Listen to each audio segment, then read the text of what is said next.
This is a Case CX240B long boom excavator. It's made by Conrad and is in 1/50th scale. Now, this is a pretty nice model. It's right there in the middle of Conrad's efforts to up the detail. So there's a lot of things that are really nice on this particular machine that you don't find on others, you know, the older Conrad stuff. It's still not as nice as like NZG or what WSI puts out, but at the same time though, you have a really good consistent quality from Conrad, and that's hard to beat. As far as the details go, it's pretty fair. Like I said, it's a nice heavy model. It's got metal tracks, which are nice, but you can see the inside of the segments aren't painted all the way. I guess that's because the paint would stick. I'm not really sure, but you like the tracks, but they just don't quite look very good with that missing paint. It just looks like it's not quite finished. The inside of the cab looks pretty good. It's got a cab guard on it, which I think for a long boom would get kind of old after a while. It's got the mirrors, which are nice. The headlights look good. It's got the handrail, which it's hard to tell, but it doesn't exactly fit where it's supposed to go. The handrail and the mirrors come in a separate baggie, and you kind of put them on yourself. And like I said, the handrail just didn't quite fit in there the way it should. You had to finagle it a little bit.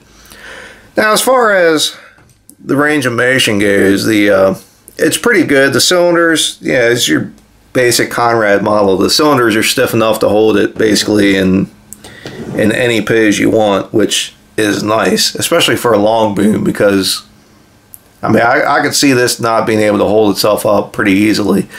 Now, like I said, the range of motion is pretty good. It folds up for transport just about perfect. And you can see it's got the little pin. It's hard to get out, but it's got the little pin right there, so you can pin it together when you put it on the lowboy.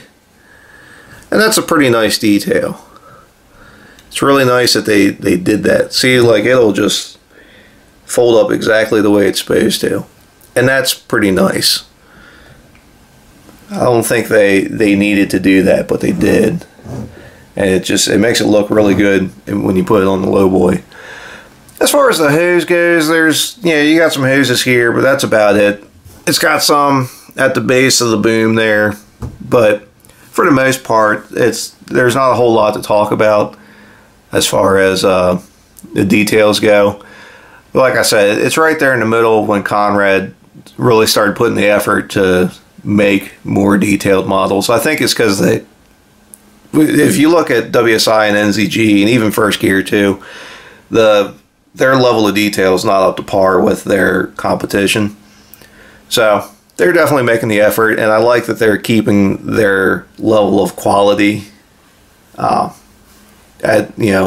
they're adding the detail. It's one thing about Conrad models is they're good, heavy, solid models, and for the most part, like all their cylinders, while sometimes they're stiff to a fault, they'll hold any pose, and that's nice in these models, especially when they start getting a little bit of size to them.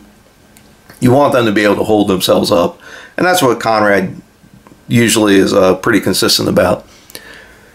So anyway, that's about it. Overall, it's a pretty nice model. It looks good on the shelf, and like I said, there aren't a whole lot of long boom excavators out there, so I think it's a nice, unique piece for the collection. So anyway, that's about it. If you have any questions, feel free to ask. And if you'd like to see more of what we have, please subscribe to Maryland Construction Diecast. And as always, thanks for watching.